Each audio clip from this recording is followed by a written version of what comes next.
গল্পের শুরুতে দেখা যায় অবশেষে বিয়ের পর ফুলসজ্জার ঘরে আর্য আর অপর্ণা কাছাকাছি আসলো।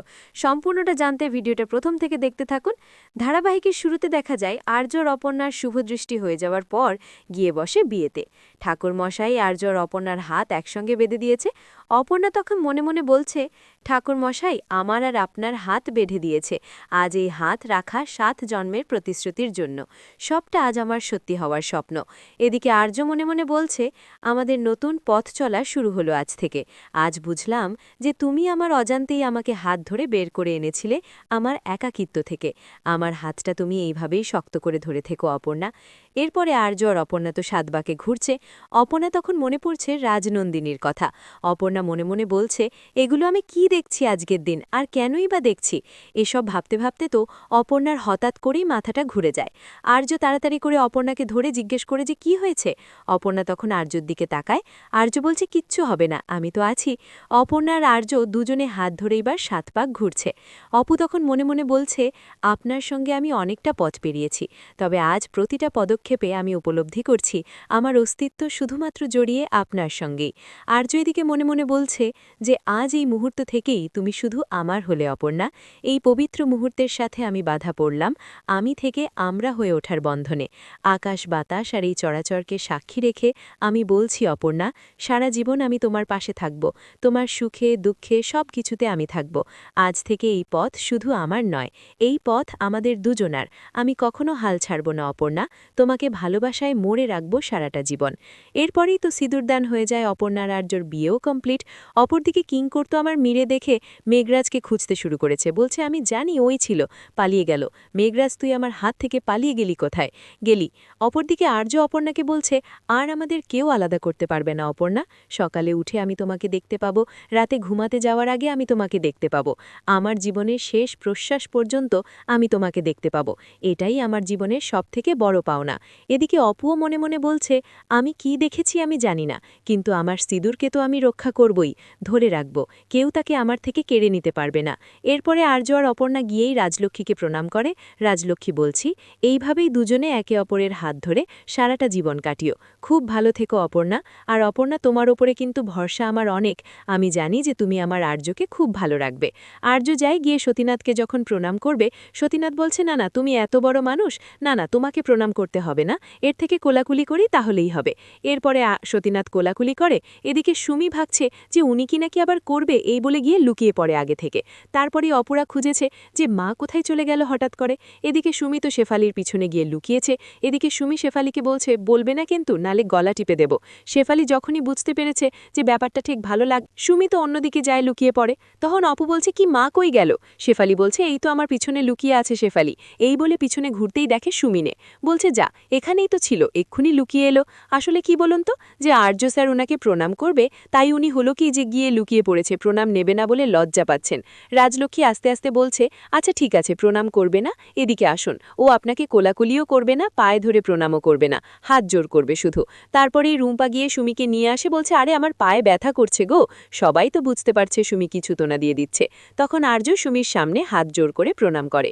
সতীনাথের তো এবার চিন্তায় পড়েছে যে বিয়ে তো হয়ে গেলে মতো হাতে মাত্র 2 দিন সময় আছে, বাড়িতে 2 দিন পরেই ছেড়ে দিতে হবে।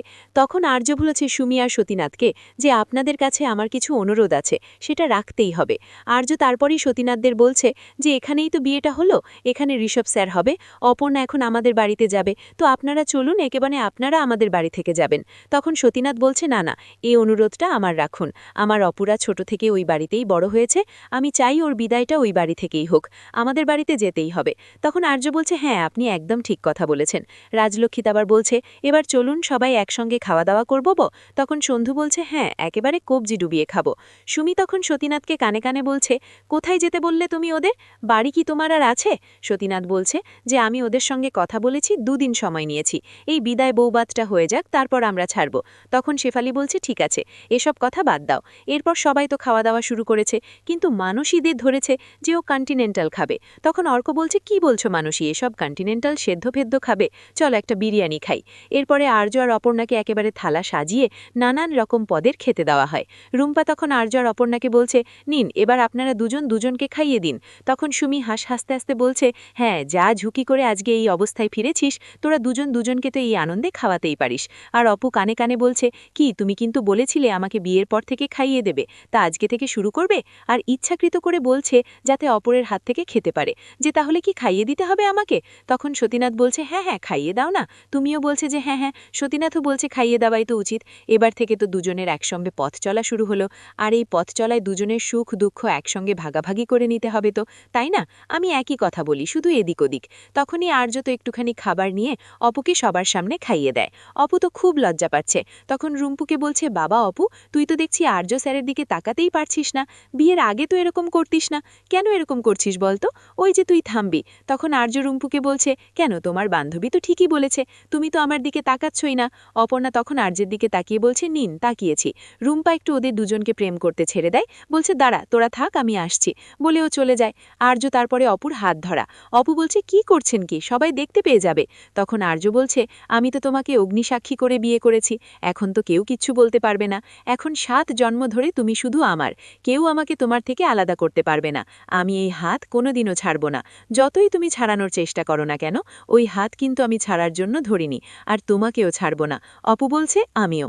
অপরদিকে রাজলক্ষ্মী যখন আর্যর অপর্ণার সঙ্গে একটু কথা বলতে যাবে, তখনইও আর্যের পাশে রাজনীকে দেখে। তখন রাজলক্ষ্মী তো ঘামতে শুরু করেছে, বলছে এগুলো আমি কি দেখছি? আর এদিকে দূর থেকে রাজলক্ষ্মীকে দেখতে পায়, বলছে, মা কি হয়েছে, তুমি এমনি ঘামছো কেন, তোমার কি শরীর খারাপ লাগছে? অপরদিকে সুমি আর সতীনাথ বাড়িতে চলে যায়। সুমি চুপ করে মনমরা হয়ে কাঁদছে। সতীনাথ সুমিকে বলছে যে কাল থেকে কিন্তু সবকিছু গোছানো শুরু করতে হবে। সুমি বলছে, এত বছরে নিজের যা কিছু, কাল থেকে আর সেগুলো নিজের থাকবে না, তাই না? সতীনাথ বলছে, আমাদের কাছে সবচেয়ে যে দামি, সেই তো আর আমাদের কাছে থাকলো না। আমাদের অপু নিজের সংসার করতে চলে যাচ্ছে, আমার আর কোনো কিছুর উপরে কোনো মায়া নেই গো।